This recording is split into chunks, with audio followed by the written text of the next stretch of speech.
the Kremlin actually quite insistent on its original premises. The first time the President Zelensky and President Trump met, there seems to have been some misunderstanding about the U.S. commitment to supplying, continuously supplying weapons to Ukraine. Today, there is a little bit more common ground for mutual understanding. But there's a little bit of hope now that indeed this could lead somewhere that is acceptable for both parties, most importantly, Ukraine. The issue is always the willingness of both parties to negotiate a ceasefire.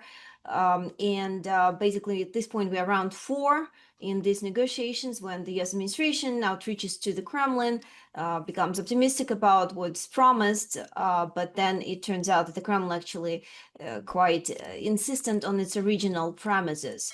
And the previous time, like the first time the President Zelensky and President Trump met, there seems to have been some misunderstanding about the U.S. commitment to supplying, continuously supplying weapons to Ukraine, what this war meant for European security, and in general, Zelensky's willingness to agree certain to certain concessions that the Kremlin insisted on. I think today there is a little bit more common ground for mutual understanding. And well, at least the President Trump claims that the Kremlin, based on the Alaska meeting that took place between President Trump and Putin on Friday, is willing to actually also make certain concessions, including allegedly more robust security guarantees for Ukraine, certain constitutional changes for Russia, sort of claiming not to violate Ukraine's borders in the future.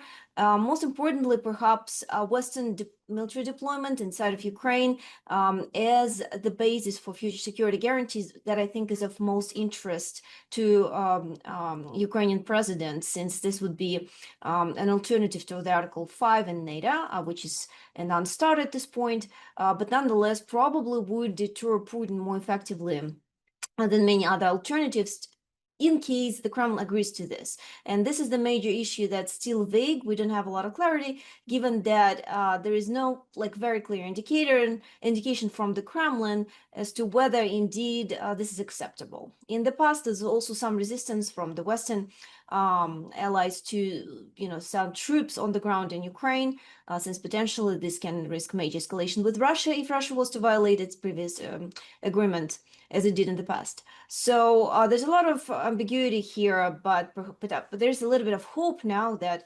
indeed this could lead somewhere that is acceptable for both parties, most importantly Ukraine in this situation, because Ukraine obviously facing an existential threat from Russia consistently. Any Russia's claims, verbal, promises of certain guarantees at this point are completely unreliable, given that the Kremlin has repeatedly violated them in the past, and Ukraine is completely right to be very, very skeptical about any such promises. In addition, I will flag that based on our own analysis at CSIS and the situation on the front line, the Kremlin has a little bit of leeway still, right? As we speak, they keep pushing further into Ukraine, occupying very slowly, but nonetheless consistently small villages, additional square miles on the ground in Ukraine. And economically, they're not great.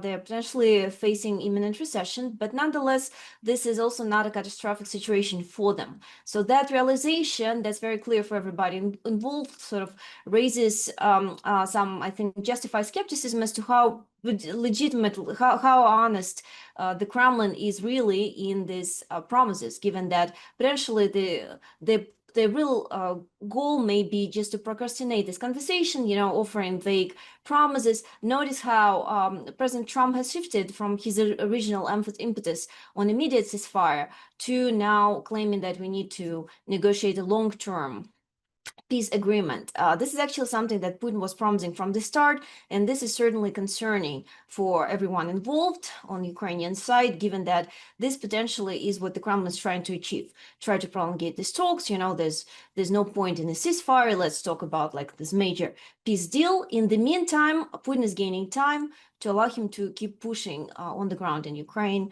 and hope in the expectation that Ukrainian front line will eventually collapse.